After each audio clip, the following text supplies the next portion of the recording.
Film की शुरुआत में हम निक और शॉन नाम के दो ब्रदर्स को एक घर में देखते हैं जहां वो दो लड़कियों के साथ मेकआउट कर रहे थे और वो लोग इंटीमेट होने ही वाले थे कि तभी वहां उन लड़कियों के डैड आ जाते हैं जिनसे डर कर दोनों भागने लगते हैं। वो दोनों अपनी कार से भागने की कोशिश करते हैं मगर फिर भी उन लड़कियों के डैड उनका पीछा नहीं छोड़ते।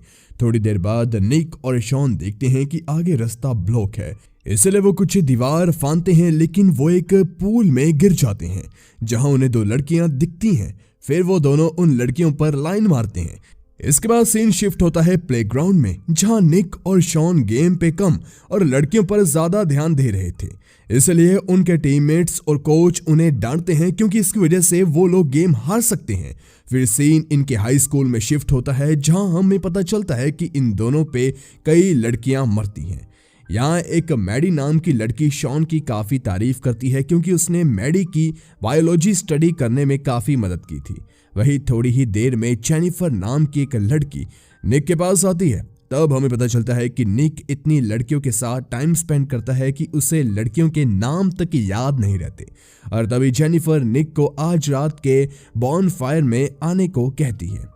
थोड़ी देर में इन्हें कोच मिलते हैं जो कि इन्हें काफ़ी डांटते हैं और साथ में बताते हैं कि इन्हें 2 हफ्ते के लिए फुटबॉल कैंप में जाना होगा जो कि इस बार टेक्सास में ऑर्गेनाइज हो रही है। दोनों वहां नहीं जाना चाहते थे क्योंकि इन्हें 2 हफ्ते बिना लड़कियों के गुजारने पड़ते। रात में जब वो लोग बॉन फायर में होते हैं तब भी वो लोग काफ़ी ज़्यादा परेशान थे कि उन्हें 2 हफ्ते बिना लड़कियों के गुजारने होंगे। तभी दोनों कुछ लड़कियों को आपस में बात करते हुए देखते हैं जो कि चीयर कैंप में जाने वाली थी और वहीं 300 से भी ज्यादा लड़कियां आने वाली थी।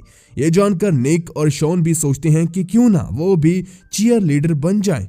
इस बहाने कम से कम उन्हें लड़कियों के साथ रहने का मौका तो मिल जाएगा। इसके बाद दोनों कार्ली नाम की एक लड़की से मिलती हैं जो कि चीयर लीडर्स की कैप्टन होती हैं। वो निक और शॉन की हरकतों से अच्छी तरह वाकिफ थी, इसलिए इनका कोई भी पैंतरा कार्ली के सामने नहीं चलता। अगले दिन निक और शॉन अपनी सिस्टर पॉपी के पास जाते हैं क्योंकि वो चीयर लीडिंग कैंप का हिस्सा थी। हालांकि पॉपी अपने भाइयों से एज में छोटी थी मगर वो भी इनकी हरकतों को अच्छे से जानती थी कि ये स्कूल की हर लड़की पर लाइन मार चुके हैं और अब ये नई लड़कियों के साथ वक्त गुजारना चाहते हैं। इसके बावजूद पॉपी उनकी मदद करने के लिए मान जाती है लेकिन बदले में वो शॉन का रूम हमेशा के लिए मांग लेती है। मगर इन्हें अब कार्ली को भी मनाना होगा जो कि आसान काम बिल्कुल नहीं था, इसलिए ये लोग कार्ली के दोस्तों के सामने जाकर अपनी एक फ्रिस्बी को जानबूझकर पेड़ पे फंसा देते हैं और फिर उसे निकालने के लिए अपनी सिस्टर पॉपी को हवा में उछालकर फ्रिस्बी निकाल लेते हैं। असल में दोनों काफी एनर्जेटिक बर्ताव कर रहे थे, इसी कारण कार्ली की सहेलियां इन्हें नोटिस करती है। वो निक और शॉन को अपने टीम में लेने के लिए मान गई थी, जिसके बाद सभी कार्ली के पास उसे मनाने के लिए जाती हैं लेकिन वो नहीं मानती। इसलिए सभी लड़कियां कोच मिस क्लिंगरऑफ के पास जाती हैं जो कि निक और शॉन को टीम में लेने के लिए मान जाती हैं। इस तरह से सभी फीमेल चीयर लीडर्स के बीच ये दोनों ही सिर्फ मेल चीयर लीडर होते हैं और जब सभी कैंप पहुंचते हैं तो वहां काफी सारी लड़कियां होती हैं जिन्हें देखकर शॉन और निक को लगता है कि उनकी बस का एक्सीडेंट हो गया है और वो मरकर जन्नत में पहुंच गए हैं। दोनों तुरंत कुछ लड़कियों से बातचीत करने लगते हैं। इसके बाद वहां टीम पैंथर्स आती है जो हर साल इस कंपटीशन में फर्स्ट आती है। वो कार्ली की टीम का मजाक उड़ाने लगती है जिस पर कार्ली पैंथर टीम की कैप्टन ग्वेनेथ को बताती है कि इस बार हमारी टीम डिफरेंट है क्योंकि इस बार हमारी टीम में निक और शॉन भी हैं। इस पर ग्वेनेथ कहती है कि इस बार भी तुम्हारी टीम हारने वाली है। इसके बाद सभी चीयर लीडर को बताया जाता है कि अगले 3 हफ्ते तक इन्हें ट्रेनिंग मिलने वाली है, जिसके बाद इन्हें टूर्नामेंट में कंपीट करना होगा। जो टीम विनर रहेगी उन्हें स्टेट के फाइनल्स में भेजा जाएगा। अगले दिन से इनकी ट्रेनिंग शुरू होती है जहां निक को अपनी कोच पसंद आ जाती है जो कि 30 साल की थी और वो उनके मेन कोच की वाइफ थी। यहाँ दोनों बहुत सी लड़कियों से दोस्ती कर लेते हैं और सभी के साथ मेकआउट करते हैं। निक अपनी कोच डियोरा पे भी लाइन मारता है मगर वो उसे जरा सा भी भाव नहीं देती। दूसरी तरफ कार्ली शॉन से इम्प्रेस हो जाती है और साथ ही वो उसे ये भी बताती है कि वहां की सारी लड़कियों को लग रहा है कि उनके टीम में निक और शॉन के आ जाने से उनकी टीम बहुत अच्छी हो गई है। और बात करते करते कार्ली गिरने वाली होती है, मगर शॉन उसे सही समय पर संभाल लेता है। तभी वहां कार्ली से मिलने उसका बॉयफ्रेंड रिक आ जाता है, जिसे देखकर कार्ली तुरंत उसके पास जाकर उसे किस कर लेती है, जिसके बाद वो रिक को निक और शॉन से मिलाती है। वहीं शॉन कार्ली को रिक के साथ काफी खुश दिखता है, जिससे उसे थोड़ी जेलसी फील होती है और वहां रिक कार्ली को अपने साथ डिनर पर ले जाता है। अगले दिन कार्ली के बॉयफ्रेंड की वजह से शॉन उदास था और उससे पूछने पर निक को पता चलता है कि शॉन कार्ली को पसंद करने लगा है। तो वो शॉन पे गुस्सा करता है क्योंकि दोनों यहाँ सिर्फ मेकआउट करने आए थे, लेकिन शॉन को तो बस प्यार ही हो गया था। उसी रात कार्ली की टीम तालाब में चीयर लीडिंग की प्रैक्टिस कर रही होती है, जिसके बाद सभी अपने अपने रूम में चले जाते हैं, लेकिन निक और शॉन के कपड़े एक जानवर लेकर चला जाता है, इसलिए दोनों बिना कपड़ों के अपने रूम में जा रहे होते हैं। मगर तभी इन्हें कोच देख लेते हैं और सवाल करते हैं कि इतनी रात को ये यहाँ क्या कर रहे हैं। तब दोनों झूठ बोल देते हैं कि वो चीयरिंग की प्रैक्टिस कर रहे थे। तभी कोच इन्हें चीयर करके दिखाने को कहते हैं। वही अगले दिन जब सभी प्रैक्टिस कर रहे होते हैं तो team panthers fountain of Troy नाम की परफॉर्मेंस की प्रैक्टिस कर रहे होते हैं, जिसे कोच ने करने से सख्त मना किया था क्योंकि ये काफी खतरनाक था।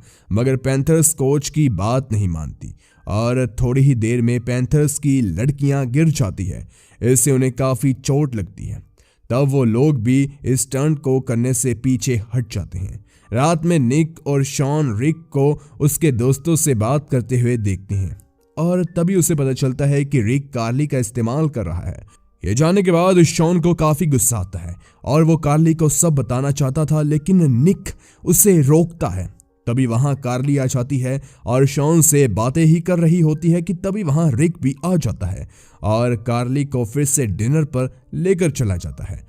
अगले दिन प्रैक्टिस के दौरान निक कोच डियोरा के साथ फिर से फ्लर्ट करता है, लेकिन वो इस बार भी उसे भाव नहीं देती। वही अगले सीन में निक शॉन को बस की टिकट दिखाता है और कहता है कि उनके 2 हफ्ते यहाँ पूरे हो गए हैं और उन्हें अब यहाँ से चले जाना चाहिए। मगर शॉन इसके लिए तैयार नहीं था क्योंकि वो कार्ली के साथ और भी वक्त गुजारना चाहता था। साथ ही वो इस कंपटीशन में एंड तक कार्ली का साथ देना चाहता था।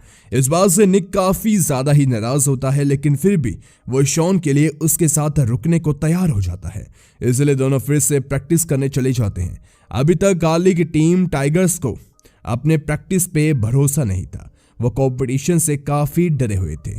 इस पर शॉन उनसे कहता है कि हर साल टीम पैंथर्स ये कंपटीशन इसलिए जीत जाती है क्योंकि वो अच्छे से प्रैक्टिस तो करती ही है, पर साथ ही में उन्हें खुद पर यकीन होता है कि वो जीत सकते हैं। अगर वो बार बार हारने के बारे में सोचेंगे तो वो भी हार सकते हैं, इसलिए हमें भी खुद पर यकीन करना होगा। कार्ली भी शॉन की बातों से सहमत थी और वो अपनी टीम को मोटिवेट करती है, जिसके बाद सभी जमकर प्रैक्टिस करने लगते हैं। लेकिन कुछ ही देर बाद रिक अपने दोस्तों के साथ आता है और कार्ली के सामने निक और शॉन की पोल खोल देता है कि वो दोनों तो सिर्फ लड़कियों के साथ यहाँ मेकआउट करने आए थे और इन्होंने बस की टिकट भी करवा रखी है ताकि दोनों टीम टाइगर का साथ बीच ही में छोड़कर भाग जाए। इसके साथ ही वो निक की डायरी भी सबको पढ़कर सुनाता है, जिसमें निक ने कोच डियोरा के बारे में अपनी फीलिंग्स लिखी थी। डायरी में लिखी लाइंस को सुनकर डियोरा तो इम्प्रेस हो जाती है, लेकिन कार्ली गुस्सा होती है क्योंकि वो ये तो अच्छे से जानती थी कि दोनों यहाँ लड़कियों की वजह से आए हैं, मगर उसे ये नहीं पता था कि वो दोनों इन्हें कंपटीशन से पहले ही छोड़कर भागने का प्लान बनाकर आए हैं। शॉन काफी कोशिश करता है कि वो कार्ली को समझा पाए कि ये उसका प्लान पहले था, पर अब वो उसके साथ कंपटीशन को पूरा करने के बाद ही जाएगा। मगर कार्ली इतने गुस्से में थी कि वो शॉन की एक नहीं सुनती और वो उन्हें उसी बस की टिकट को देकर कैंप से वापस घर भेज देती है। इस बात से शॉन बहुत दुखी होता है। वहां से चले आने के बाद शॉन और निक दोनों को चीयरिंग की याद आने लगती है, इसीलिए वो लोग वापस कैंप जाते हैं और शॉन कार्ली को मनाने की कोशिश करता है। कार्ली नहीं मानती। तभी उसकी टीम की लड़कियां कार्ली को समझाती हैं कि उन्हें कंपटीशन के लिए उन दोनों की जरूरत है। फाइनली कार्ली मान जाती है। वहीं अब कंपटीशन वाला दिन भी आ जाता है और यहाँ टीम पैंथर्स बहुत अच्छा परफॉर्म करती है, जिससे टीम टाइगर थोड़ा नर्वस हो गई थी, लेकिन फिर वो परफॉर्म करने के लिए जाती है। जहाँ कार्ली की नजर रिक पर पड़ती है, जो किनारे में छुपकर टीम पैंथर की एक लड़की के साथ मेकआउट कर रहा था। इस बात से कार्ली का माइंड डिवोट हो जाता है और वो ठीक से परफॉर्म नहीं कर पा रही थी। तब वो परफॉर्म करते करते ये बात शॉन को बताती है, जिस पर शॉन उसे हौसला देता है कि वो पहले परफॉर्म कर ले, फिर वो रिक से आराम से निपट सकती है। और कुछ ही देर में टीम टाइगर को एहसास हो गया था कि वो अच्छे से परफॉर्म नहीं कर पाए हैं, इसलिए अगले दिन वो प्लान करते हैं कि आज वो फाउंटेन ऑफ ट्रॉय वाला स्टंट परफॉर्म करेंगे। और उन्हें फाउंटेन ऑफ ट्रॉय करते हुए देखकर इनके कोच काफ़ी परेशान हो जाते हैं। टीम टाइगर्स अच्छे से उसे परफॉर्म करने ही वाले थे, लेकिन अंत में शॉन सामने पानी में गिर जाता है। वो अपना परफॉर्मेंस तो पूरा कर लेता है, मगर फिर वो बेहोश हो जाता है। और जब उसे होश आता है तो उसे लगता है कि वो लोग कंपटीशन जीत चुके हैं। तो कार्ली उसे बताती है कि वो लोग कंपटीशन तो नहीं जीते, लेकिन उनकी 19वीं रैंक आई है, जो कि बाकी सालों से काफ़ी बेहतर है, क्योंकि हर साल वो लोग लास्ट आते थे। तभी बात करते हुए कार्ली और शॉन एक दूसरे को किस करने लगते हैं, लेकिन इसी दौरान वहां रिक आ जाता है और उन्हें अलग करने की कोशिश करता है, मगर कार्ली अब रिक की सच्चाई जान चुकी थी, इसलिए वो रिक से ब्रेकअप कर लेती है और शॉन को डेट करने लगती है। उसी रात निक को डियोरा अपनी डायरी लेकर बुलाती है, जहां वो निक को डायरी पढ़ने को कहती है और साथ ही वो उसे किस कर रही होती है। तभी वहां डियोरा का हस्बैंड आ जाता है, जिसे देखकर डियोरा भाग जाती है और उसका हस्बैंड फिर से निक से चीयरिंग करवाने लगता है। और इसी के साथ ये मूवी खत्म हो जाती है। गाइस, डिस्क्रिप्शन में हमारे दूसरे चैनल की लिंक है, तो प्लीज जाकर उस चैनल को भी सब्सक्राइब कर लीजिए, क्योंकि हमें आपके प्यार की सख्त जरूरत है। तो प्लीज जाकर उस चैनल को जरूर सब्सक्राइब कीजिए। धन्यवाद। Thanks for watching.